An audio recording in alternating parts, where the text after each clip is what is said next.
Veterans First at the Coliseum in Fort Wayne, Indiana. That's correct? That's May 8th, right, and it's between 10 and 2 o'clock. 10 a.m. to 2 o'clock. So all those veterans be down there at 9:45.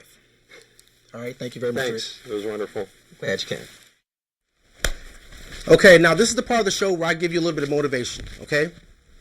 Now earlier, prior to this, I probably gave you some really important tools, some good resources for doing something.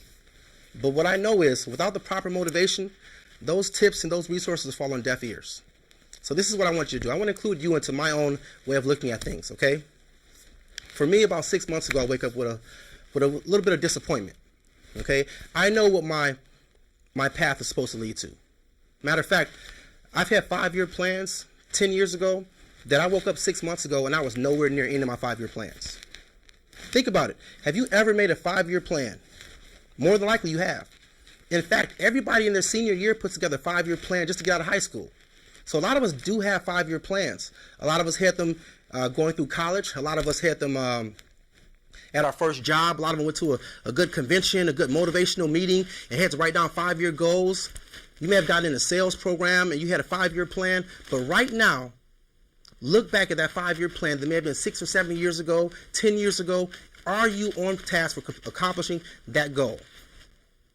And if you're not, then you need to start putting the blame somewhere. You need to start understanding, hey, you know what? I can do something different. Why is it that I had a vision? Why is I had a plan that I didn't stick to? How did I deviate from my plan? If you didn't get to that location, you're nowhere near that environment, then it's for a reason. Okay? And I want to get to the bottom of that reason. I want you to get to the bottom of that reason. I want you to say, hey, you know what? I can break my day up a little bit better than this. If you're a 33%er, then you can do better. What's a 33%er? That's a person who works an 8-hour job and thinks they did a great job for the day. They're done. That's what 33%ers do. Now, a lot of people say keep it 100. Okay, that's a little phrase that, in urban America, keep it 100, keep it real. But 100 should be the percent that you use to go after your dreams.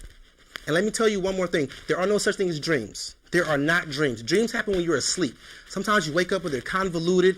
Those are visions. You have visions. You've been given a gift of prophecy. You've seen a picture of what lifestyle makes you happy. You've seen it before. You discussed it before. You actually planned on getting there at one time.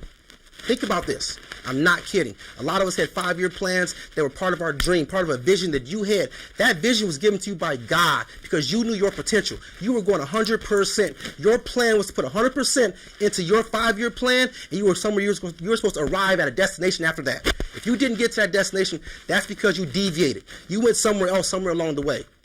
Either you went somewhere else or you compromised your percentage. You became a 33%er. Do not give 33%. If you're a husband, do not give 33%. If you're a father, do not give 33%. If there's something important to your life and you're only giving it a measured percent, you're holding back. You're holding back on how much love you got to give. You're holding back on how much you want to put into this relationship because I want to see what the other person does, or I want to wait to see if they call me back. Whatever you're doing, whether it's business, whether it's family, whether it's recreation, you have goals, accomplish those goals. If you want to own a boat, go hard and get your boat. You saw pictures and you saw a vision of you riding a boat. That was a real vision. That's because you know yourself. Your psyche cannot be tricked by your 33%. Your psyche knows what you're capable of. Go hard and get there. See you soon.